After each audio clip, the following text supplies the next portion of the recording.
Հայաստան իր առաջին այցից 12 տարի անց ժամանակակից իսլանդական արվեստն աշխարհում ներկայացնող Ռոզա Գիսլադոտիրը վերադարձել է Հայաստան, այս անգամ իր անհատական ցուցահանդեսով եւ Երևանին շռայլ նվիրատվությամբ։ Մշակույթի ոլորտում ամենահայտնի եւ պահանջված արվեստագետներից մեկը իր մեծածավալ աշխատանքներից 5-ը նվիրաբերել է Արդի արվեստի կենտրոնին եւ մեծադիր քանդակներն արդեն զարդարում են Մաշտոցի պողոտա եւ Սարյան հատման կետում գործող արվեստի խաչմերուկը։ Մշակույթների երկխոսություն կազմակերպության եւ հայտնի արվեստագետի փոխառնչությունները սկսվել են դեռ 2013-ին։ Տարիներ անց վերջապես նա հայ արվեստասերներին է ներկայանում իր ժամանակի արտացոլանքը խոշոր ցուցադրական նախագծով, որը առաջինն է նաեւ տարածաշրջանում։ Իր արվեստում իսլանդացի արվեստագետը անդրադարձ է կատարում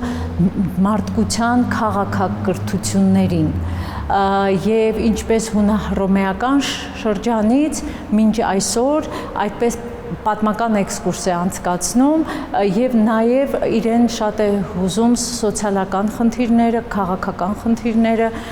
եւ նաեւ իհարկե բնապահպանական խնդիրները։ Այստեղ թանգարանում կարող ենք տեսնել երկու սրահում այդպես շեշտադրված եւ նպատակային արված են աշխատանքներ, որոնք վերաբերում են թափոններին։ Ցուցահանդեսի բացմանը նախորդել է տքնաջան եւ տևական նախապատրաստական աշխատանք։ Արվեստագետը Երևան է ժամանել իր օգնականների հետ, որոնք կենտրոնի ամբողջ տարածքը ուսումնասիրել եւ ծառայեցրել են նրա գեղագիտության առանձնահատկություններին։ Նկարչուհու 23 աշխատանքները զբաղեցրել են Արդի արվեստի կենտրոնի ամբողջ ցուցադրական տարածքը, բոլոր սրահները եւ լիարժեքորեն ներդաշնակվել այստեղ տիրող ստեղծարար մթնոլորտին։ Մարդու ստեղծագործ նախասկզբի, պատմական հիշողության, ինքնության ճգնաժամերի եւ համաշխարհային տարատեսակ ցնցումների խնդիրները արվեստագետը ներքին օրինաչափությունների կապով միավորում է մեկ ընդհանուր ցուցադրական նախագծում։ Ռոզա Գիսլադոտիրի համար խիստ կարեւոր է նաեւ ցուցադրական տարածքների ընտրությունը։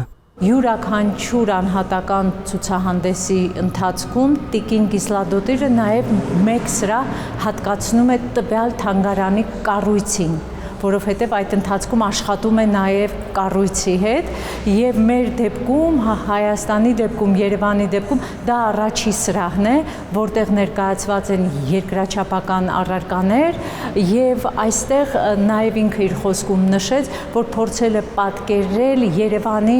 շուրջ լեռների այդ շղթան եւ շատ ուրախ էր, որովհետեւ Ռեյկյավիկը նույնպես գտնվում է այդպես լեռնաշղթայի ներքո։ Ժամանակի արտացոլանքն անցյալի եւ ներկայի իրողությունները դիտարկում է համասեր ժամանակագրության չափումներում եւ ընդգծում է մարդու ստեղծագործ սկզբի գերակայությունը սպառողական աշխարհի բոլոր պարտադրանքների հանդեպ։ Նունե Ալեքսանյան, Արամ Հարությունյան, լուրեր։